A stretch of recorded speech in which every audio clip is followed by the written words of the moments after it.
Welcome to the Qualified Tutor podcast. I'm your host, Ludo Miller, and I'll be interviewing tutors and thought leaders from across the tutoring landscape to inspire, inform, and motivate you to become the best tutor you can be. The Qualified Tutor community is a safe and supportive space for tutors who love to learn and grow. We offer training, resources, ideas, and a chance to connect with like-minded tutors. If you'd like to continue the conversation, join our Qualified Tutor community at www.qualifiedtutorcommunity.org or find it in the show notes. Welcome to the Qualified Tutor podcast. Today we are delighted to be joined by Neil Cowmeadow and, of course, wonderful Qualified Tutor founder Julia Silva. Neil is a podcasting guru himself. He, as you can tell by his background, he is a guitaring maestro and he is, of course, a tutor. He is the host of the Tutor podcast, which we are avid listeners of, and we welcome him today to really discuss what the magic of tutoring is and how he brings music and tutoring together. Welcome to both of you. Hi, guys. Very happy to be here. And hi, Julia. Ludo. Hi, nice to see you, Neil. Good morning, Ludo. Morning all. So Neil, there's so much that we are going to get onto. We know that we want to really pick your brains about what makes music and tutoring so special and how you are able to bring them together. We can see there that you have a recording studio, of really one of the highest standards. We were saying just earlier that with only one camera each, Julia and I, and only one microphone here, I feel far inferior to your setup. But we'd really like to kick off, Neil, with our first question that we love asking our guests. What kind of student were you, Neil? And did you ever have a tutor yourself? I would describe myself as probably a highly dysfunctional, disruptive, violent, nasty kid. I've outgrown it. I was the kid that would always get up and just run out of the class. A horrible child. I think had it been an available diagnosis, I would have been somewhere on the spectrum of autism. But over time, I've figured out and been helped to moderate that and to bring it under control and actually make it a useful tool rather than something to label myself with and just fall off the edge of the world with. I have to jump in. How does that inform your tutoring, Neil? I think what it has allowed me to do is be very focused on things, to have an idea of the direction I want to go in and steer closer to that. That focus, the attention to detail. And really, part of it is not falling into line with conventional thinking. And identifying what really works best and be pretty headstrong and stubborn about it. There's a big streak of bloody-mindedness runs through me. And when you're talking there about challenging conventions, so would you say that there's more freedom to challenge conventions in the way that you educate? Absolutely, yeah. Why? I went back to university in my 30s to do a music degree. And so much of what I was being taught didn't make sense. It was very difficult for me to accept the rather dogmatic and obscurantist smokescreen almost, I felt, between the core of what we do as musos and the way it's taught. Right. So, yeah, challenge convention, always. So how's that reflected in the way you tutor? It's the recognition that for most people, conventional teaching doesn't work. Most people who pick the guitar to learn to play quit. The stick rate is very low. But by going a different way, rather than learning a bunch of things that are fundamentally dissimilar, we can start with ideas and concepts that are familiar to the student, consistent within themselves, and take a different approach. So my stick rate with students is pretty high. We don't lose very many. There's not much churn. That's fascinating and really unusual for a music teacher, I'd have thought, especially guitar. Yes, I sat down because at the time I was partner in a music shop business and went through all the syllabi and thought, this doesn't actually teach people to play very much. It teaches them the conventional rules, but it doesn't teach them the mechanics and the essential nature of the instrument. Mm-hmm. Because my background is actually in science and business rather than as a professional musician. This was something I did as a hobby for donkey's years, and I was awful at it for a very long time. But by taking the approach of an analyst and saying, what would I do first if I really needed to make significant advances quickly? What would be the most useful thing for me to learn? And then later, having insights from other fields and disciplines, if I do that, then everything can be streamlined. So you came at it with fresh eyes. Absolutely. And then you developed your expertise. And that thing, that if I do that, that's that thing of being able to be reflective, isn't it? Because you work out what works and you do more of that. And you've got that freedom to design your own curriculum. Yes. It's fascinating. And of course, the more that you look beyond the mainstream, the sort of center line of your conventional thinking, you can nick ideas from everyone. Steal ideas from everyone. They call it research if you steal from more than one, but plagiarism if you just pinch it from one person. Teachers, I always tell the tutors, teachers are magpies. Absolutely. Yeah, so tutors have to be confident to just take what works and make use of it. Yeah, whatever works. It could be that I'm using a ridiculous metaphor or drawing a simile between a pattern or shape on the neck, or something that my student does in everyday life. I'm very keen to find out what they do in their daytime job because I'm working quite a lot with adults. Yeah. If I can find out what they do in their day job, I can recruit whatever they do and is familiar to them and put it on the fretboard or enter it into their guitar playing experience. So there's a parallel. I'm just strapping an idea onto what's already there. Yeah. Incredibly useful to me. Neil. Know what they do. Really interesting. So the more life experience, the better? Generally, yes. The easiest people to teach, believe it or not, are accountants. Why is that? A pattern or shape on the neck as a Microsoft Excel or a spreadsheet grid. If I take a scale pattern, like say this, A3, B2, right. If I move it up one semitone, one fret, the pattern doesn't change. All the change. So from there, move it up again. Now, the accountants see that as just a cut and paste operation. Right. Because it is. It is. I do that all the time. Right. I do all my graphics in Microsoft Excel for music because it's a grid-based instrument. Yeah. Maybe that should be the marketing for this podcast then. Dear accountants, how to become guitar players. That's a niche.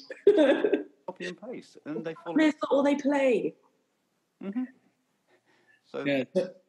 Neil, so what do you look to inspire in your tutees apart from obviously expert level guitar playing? The most important thing for me is to free, if you like, all the parts of them that have been shut down. Generally, it's the kid that wanted to sing who's been told they sound like a cat being strangled and hasn't sung for 59 years, or as one lady had, who was able to go back to the person who told her that and sing at their bedside as they were dying, just to say, I can sing. I've learned. And that was a tearful moment for both of us when she told me that story. Or the guy who's been told he has no musical talent, who's a DJ, but now is also a pretty good bass player, because we've been able to liberate that creative spirit. I think all children are born with this incredible spark of creativity and untapped potential. And as we enter what I consider to be the compliance factory system of mainstream schooling, that fire is made to die down, to make them controllable, which is, I think, part of my own school experience of being very bright, but not being challenged by the lessons and wanting something else. Neil, it's at this exact moment that I'm going to bring you back to that first question, because I feel like I don't want to preempt anything, but what you've just been saying is that the school system didn't work for you. And we find that a lot of students who go in search of a tutor, that is the reason that they do so, is because the school system doesn't work for them. Did you have a tutor? No, I didn't. I come from I would say a pretty solid lower working class background on a big sprawling council estate in Wolverhampton, where expectations were very low. There was a lot of what I would call socialist propaganda flying around, where you were expected to just go along with what you were told, and you weren't really important. You were just a cog in the machine. So how did where did you channel that intelligence? Where did you take that, essentially it's like rebelling from school, but obviously, a desire to learn? Well, I read continuously. From a very early age, I was into non-fiction. I read all of the encyclopedias that we had back then. It was at the library once a week, maxing out my tickets, and I think it was about 9 when they gave me an adult ticket to the non-fiction section. I'd walk 5 miles to the library, fill my rucksack up with books, track home, and then be back doing it again the next weekend. Voracious reader. Fantastic. You were an autodidact. Absolutely. Yeah. Such a powerful form of learning, isn't it? Because you have inspired that in yourself rather than having it potentially artificially kind of imposed on you. Yeah, as I say, it's up to you. Nobody's coming to the rescue. Whatever happens in your life is under your control. So, Neil, I feel like I've never picked up a guitar in earnest, but I feel already that I would learn probably a great deal of things about myself, not just about my guitar playing, in a session with you. How do you transfer that method of learning and teaching and learning to your students, or do you feel that you only impose that if you see fit?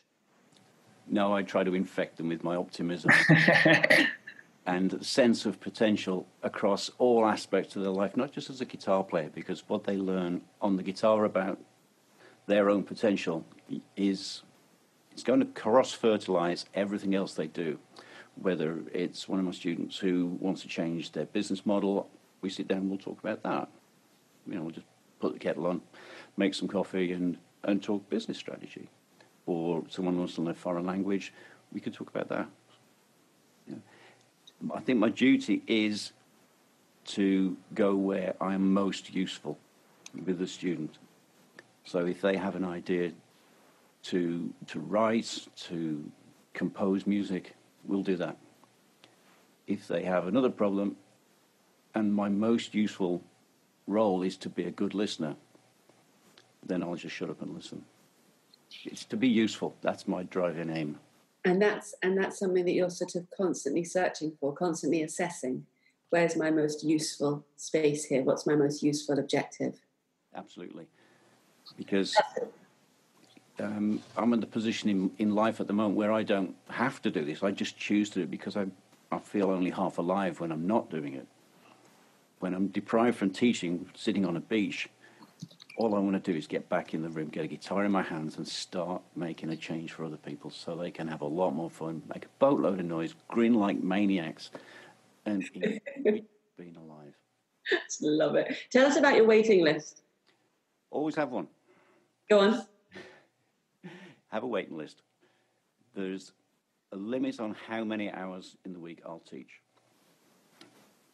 So I won't do 70, 80 hours of teaching a week anymore. I'll cap it.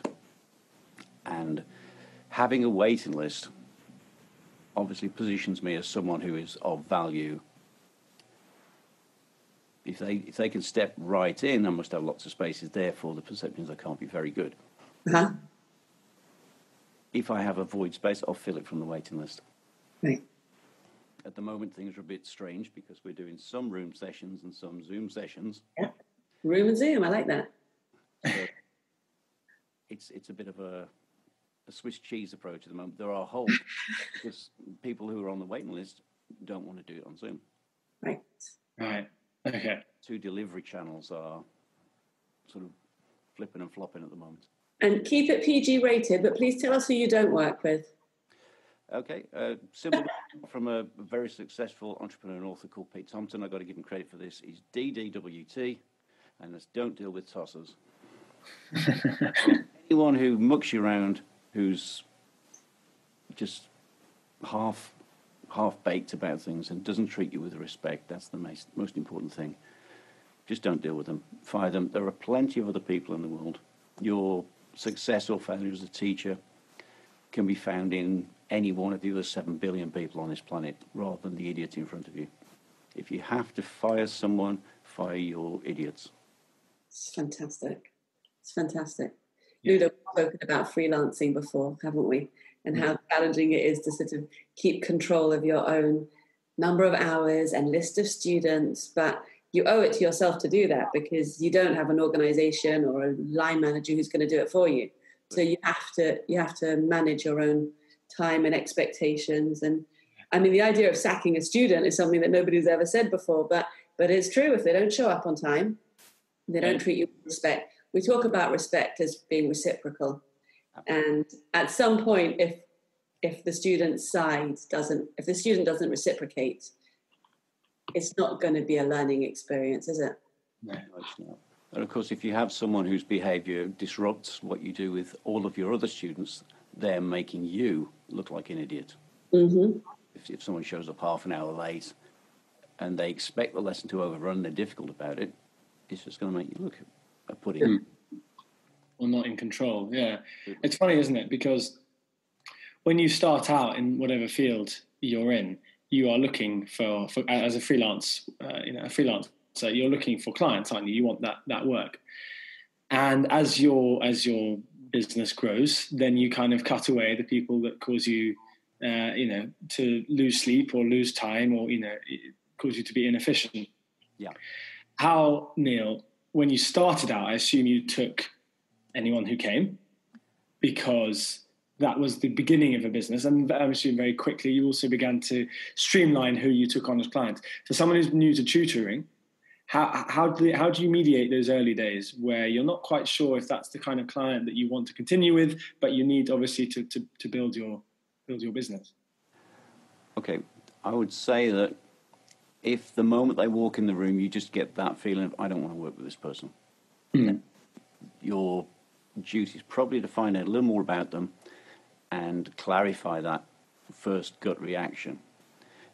If they're not the right person for you to work with, direct them to someone who would be a better fit, because at least that way you're being of help to them. Oh. And that is what goes around comes around thing. If I refer, say, a classical guitar student, because I'm primarily rock and pop, to the local classical teacher, he will send rockers to me. Mm-hmm. Oh, that's right. If someone calls about another instrument and it's not my forte, I will find them someone that I know, like, and trust who can help them. Do you have a network of tutors that you... Absolutely, yes. From working in the school's peripatetic circuit, I've still got the contacts within that who all tutor privately as well. So if I can help them by helping someone who's not a good fit for me, or someone's after something that I don't provide, then everyone wins. Fantastic. And I win because I've been useful. Yeah. Talk to us for a minute about working as a peripatetic music teacher. So you're, on the one hand, your own man, and on the other hand, you have to have that contextual literacy of arriving in the school, using their behaviour management systems, following their, getting sort of in tune with their tone, but also being this new, fresh face who's doing things differently. Talk to us about that. Okay, this is actually something I don't do anymore, but I'm happy to discuss what I used to do and the approach I took. I was invited to go and do that because I was teaching the local headmaster's son, who asked me to go teach at his school, and I'd always said no to request before. And I said, if I come, I'm going to do exactly what I do here. So you can keep your ABRSM grades and your rock school grades, because by and large they are not as efficient as this. And he said, yeah, just come and subvert things. And then 2 days later, I got a phone call from another head of music who's been trying to get me to do it for years. And then suddenly, in 3 weeks, I got 4 schools, which is 3 full days out. Right. When the property side of things, the other things that I do became too busy, then I stepped back from that. So this is retrospective. Going to schools, express yourself, express your ideas. Know the rules of the school. Mm-hmm. Professional. Show up on time with all your kit, with all your materials, and be ready.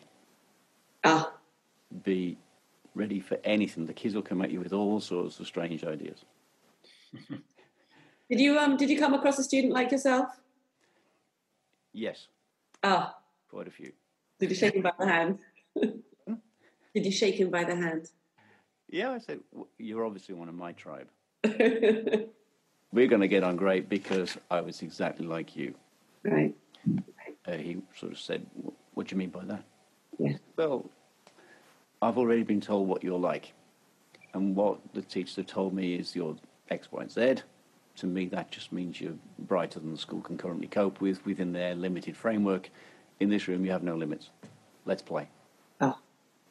He kind of grinned, wondered what the catch was for a few minutes, and then we just got on and worked. Fantastic. And he's a private student now. So. I was going to ask you that. How's he doing? Wonderfully. Wonderfully well. He needed a tutor. I think he just needed the right catalyst. That's really what I am as a tutor. I think I'm the facilitator of a reaction. So if you like, the accelerating agent that causes things to move more quickly. He would have got there eventually under his own steam, but it might have taken him decades. Right. And that's that mentor role that you assume, isn't it? I tell you what, linking it back to your being a reader as a child and the fact that you're self-taught, isn't that interesting that you think about it as unlocking or catalysing learning for a student because you know it's already there and you expect him to take responsibility for his learning, whereas we're used to a model of spoon-feeding and supervising students.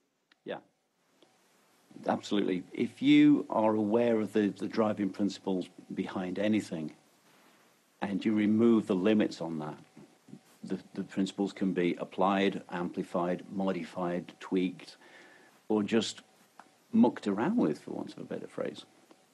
I'll say the rules don't change. The lock-in of potential is our job. That's right. So we talk about barriers for learning quite a bit.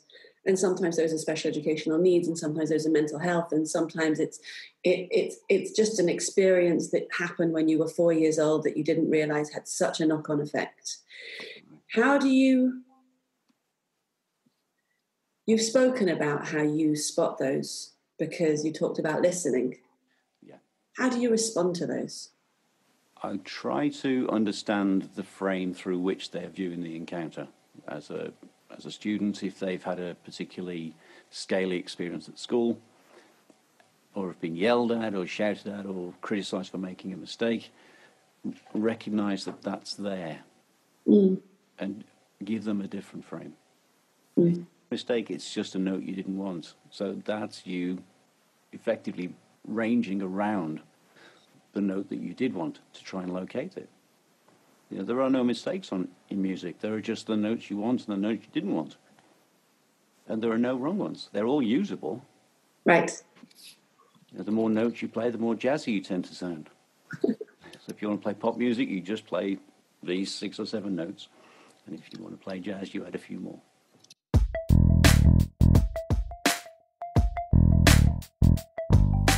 And now, a brief word from our founder, Julia Silva.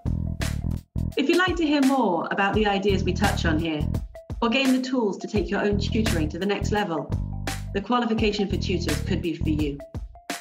This live online seminar is facilitated by industry experts who, over 4 Zoom workshops, will cover the foundations of teaching and learning and how it relates to you as a tutor.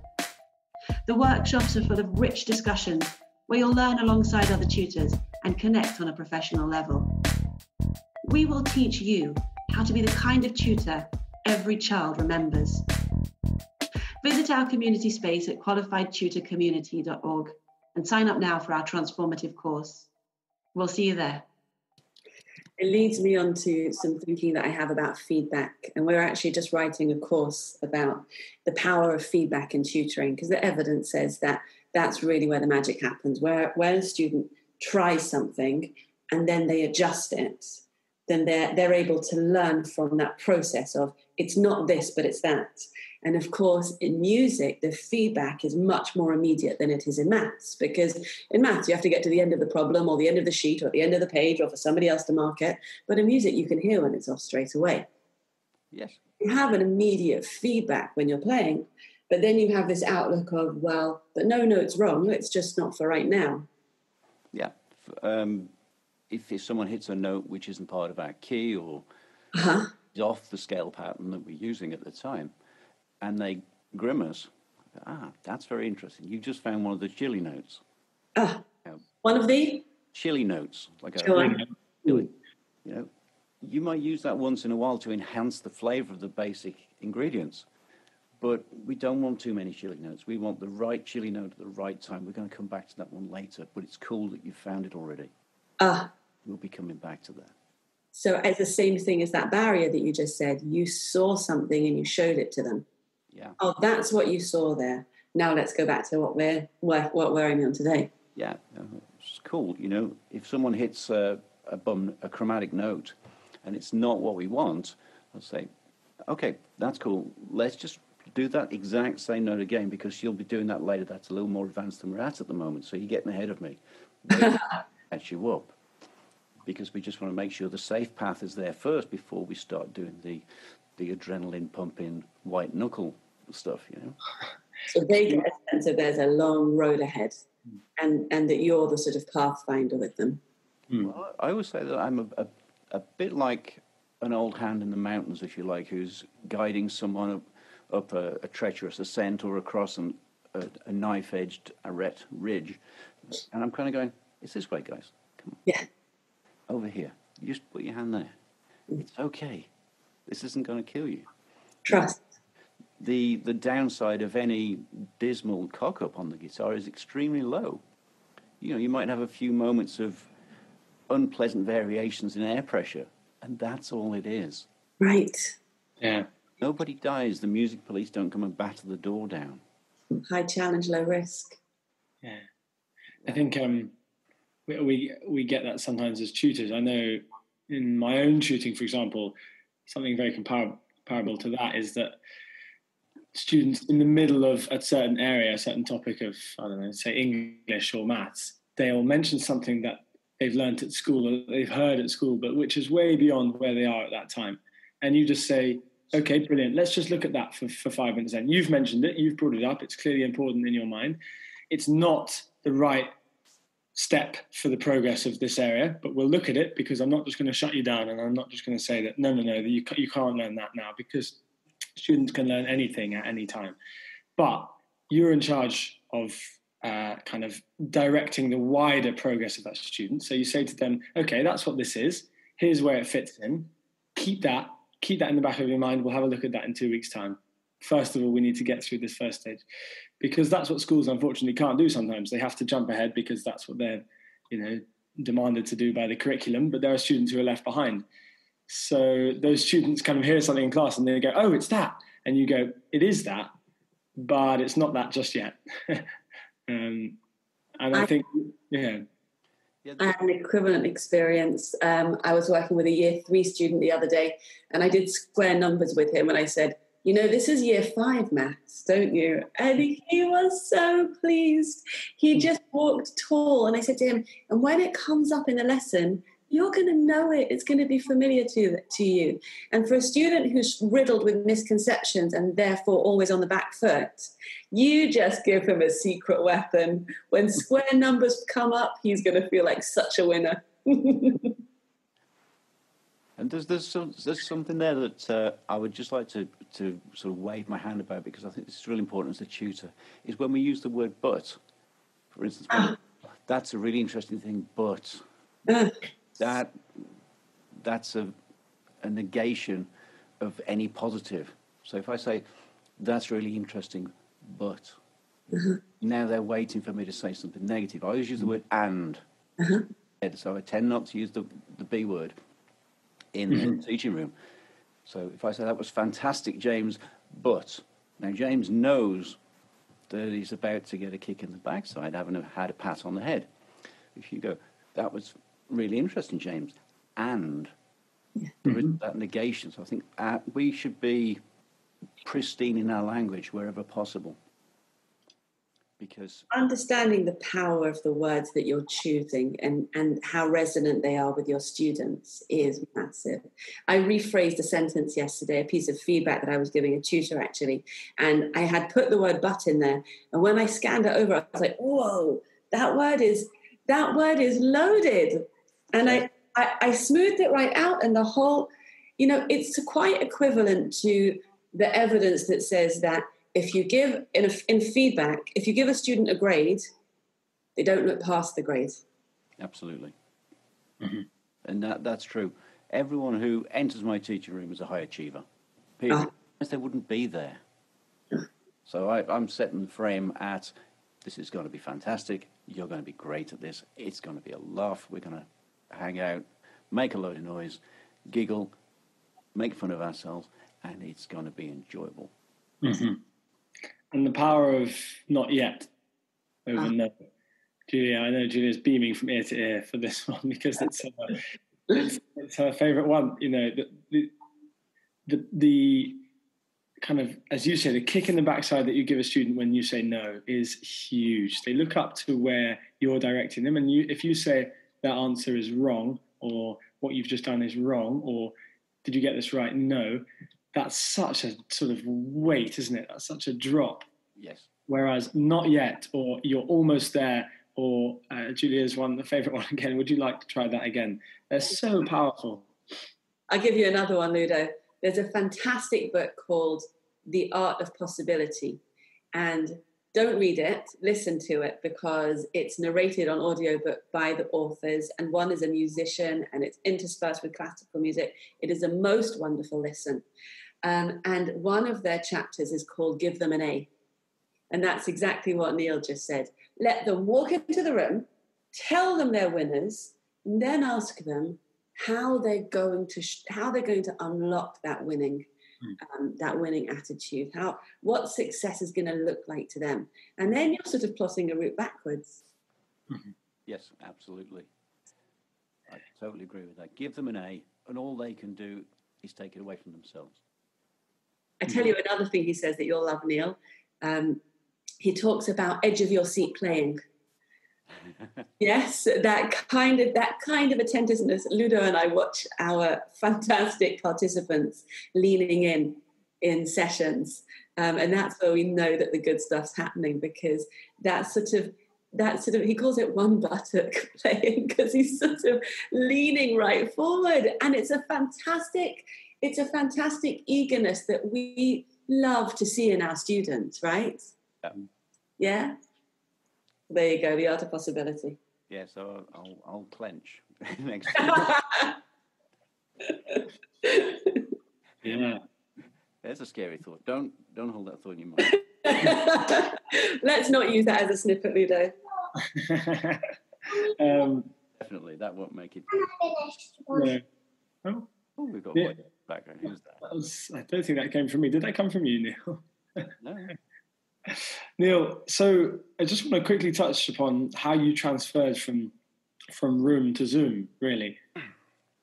Okay. Because obviously that was could have been a tough time, especially for a guitar player. But it sounds like you pivoted and adapted sort of very, very swiftly. Yes, I could sense where we were being taken in terms of legislation and having our ability to move freely and associate freely away. So when the announcement was expected, I was in the computer shop buying up lots of gadgets and wiggly bits, having figured out what I would need to do to deliver effective content. Most importantly of all, I bought a bunch of lights. That's made a difference. There is nearly 10,000 kelvins of light in here. 10,000 lumens, not kelvins. Are you getting a suntan? Bread. No, they're low power LED strip light things, and they're all the way around me here. Yeah. And there's a key light in front to lift the shadows. So they're all up out the way. That's the most important thing. Figuring out how to be properly illuminated was the big thing. The cameras, there are just a couple of SLRs there. The main screen share from the studio computer, another screen share feed from the laptop camera, an HD web camera, and this little gadget on here, which I know Julie's quite partial to. This is the onboard 4K camera. Come on. You want to see this? You're so weird. She thrives on that word, Neil. Weird is a fabulous word. It comes from the English word weird, which means having the power to control your destiny. Oh, just in your podcast. That was worth getting up for. It's totally, when someone says, "Oh, you're weird," I go, "That's the nicest thing you've ever said." So this is the I would tell my teenagers that. So as I just move up this little scale like this, you can see exactly what I'm doing. I can move it around to show a little more of what's happening at the back of the neck, where my thumb position is. If I'm working on right-hand pick technique or finger picking, I can just swing it around. What I love here is that this is a video, but also a podcast. So for those who are listening to the audio version, what Neil is doing is he is taking us through the different camera angles that he can use during his teaching. And to be honest, I'm mesmerized. There's such close-up action here. You can see both Neil's left and right hands on the guitar. Yeah, and for instance, if I'm working with someone playing metal, I'll show them exactly what I'm doing with the pick, and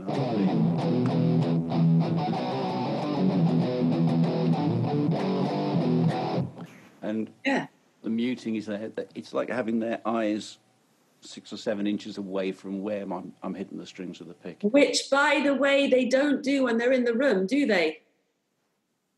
In a way, you're actually guiding their focus more than you would if they were in the room. Yes, and this guitar with camera migrates down to the in-room room, which is downstairs in the house. I'm pretty fortunate. I've got a reasonable sized house, and I can just fill it with guitars and toys. Fantastic. I'm interested to know about, you mentioned lighting before, and I think that what you were saying was that not just that your students need to be able to see you, but also that they need to be able to feel comfortable learning with you. And there's something about being properly illuminated and properly representing yourself as a tutor. So we talk about the 7 P's of professionalism and preparedness and presentation. Give really, really key indicators about who you are as an educator and the fact that you're trustworthy and a person to be followed, a person with whom people can create alignment. And there's something about lighting and cameras and technology that allows the user experience to flow and be really, really comfortable that you've enabled here. So if your tech was lumpy and awkward, it would indicate, fairly or unfairly, something about your guitar teaching. Absolutely. It would say that I couldn't be bothered to get it together. Whereas taking, for me, 5 days to have everything up, running, implemented, and robust, that was 5 days well invested. Yeah, it showed you're bothered. I didn't have anything else to do within a teaching domain in that time. I thought, let's just focus on it. So it was 5 days. But the first reaction from students was, whoa, this is way better than I was expecting. They were expecting the webcam on the laptop and spotty audio rather than everything going through a good audio interface and pro mics and the guitar DI'd into that. So the audio was very important to me. Lighting, super important. And having it not falling over all the time. Just the stability. Yeah. Mm-hmm. If something's not reliable, it's no good. Mm-hmm. That's a very sort of military approach. If you have a weapon that's super accurate, but it only fires once in a blue moon, it's a ghastly liability to you. Right, because you're relying on it. Yeah. Yeah. So Vishal said to us, didn't he, from Educator, he said, what's your backup plan? With online, you always have to have a backup plan. So at the beginning of this pod, before we started recording, we checked out a few of your cameras, didn't we, Neil? And some of them were more successful for this meeting than others, and that was totally fine, because you had more than one plan up your sleeves. Yeah. There are, how many? 1, 2, 3, 4, 5, 6. 6 direct cameras and 2 screen feeds. So, unless there is a deeply rooted problem within the machine itself, they all run robustly. Yeah. I think there's a whole lot there for online learners. And in fact, when we are able to find the time to bring together live streamers from several different disciplines, Neil, we would love to have you there. We want to show, the listeners of ours and also tutors of all different fields, not just academic, French and maths and English tutors, how to deliver sessions online, because it's obviously very, very important. And although there is lots out there, I haven't seen kind of a big round table where you bring together 4 or 5 live streamers from different fields, and you talk about how each one, sets up their kind of recording equipment. And you obviously have done that, and that would bring a huge amount to the conversation. Just before we finish up, Neil, I just wanted to ask one final question. Sure. The title of your podcast, where it could have been so many things. Why did you settle on the Tutor podcast? Simply because I think what I do as a tutor / businessman is useful to everyone. I have this silly idea that I want to be useful to as many people as possible, as much as possible, and to help them. Now, I know an awful lot of tutors out there, not just guitar tutors, who are super tutors, but are hopeless at business. They don't have that in their tool bag. Now, I've got that in my tool bag from way back. So if I can bring any of that and make it accessible to them and save them a lot of money, a little bit of hassle, give them insight or even just an emotional uplift along the way, then I've been useful. Yeah. And it doesn't cost me anything to give that stuff away. All I'm doing is trying to increase the amount of knowledge so that other people can have a love affair with their tutoring business, the same as I have, to maximise their potential as tutors. Basically, if there's an aspect of your business that's running out of control, or you're skinned, you're not making any money, you don't have enough students, you're not going to be focused entirely on the job in hand, which is helping your students. To me, it's all about being useful, being helpful. Yeah. Your podcast is really helpful.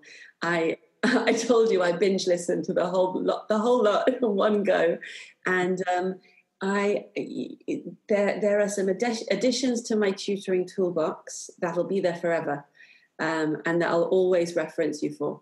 So thank you, because it's really, really generous for somebody with hard-earned expertise to share it, and that's what we're all about over here, and that's why we're really happy to have you as a member of our community. Yeah, it's my pleasure to be here. Brilliant. Neil, thank you so much. Julia, thank you very much for joining us today as well. If you want to listen to the Tutor podcast, it's on all major podcast platforms. Been going for around 2.5 years. There's loads of episodes, loads of content to get through. But Neil, thank you so much again. I hope you enjoyed running us through your equipment. I'm sure you do that several times over. It was a real pleasure to get to know you a little bit better as well, Neil. As Julia said, if you'd like to join our community, if you'd like to sort of chat to Neil, you can do so at qualifiedtutorcommunity.org. Thank you very much, both of you, and we'll see you all again next time. See you later. See you soon. See you soon, guys. Thanks, Neil. See you soon. Bye-bye. Bye.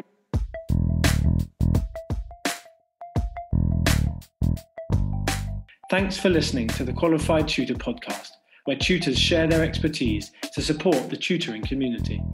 If you'd like to continue the conversation, join our Qualified Tutor community at www.qualifiedtutorcommunity.org or find it in the show notes below. We exist to connect, share, and learn with you, because tutoring is a small job that makes a big difference.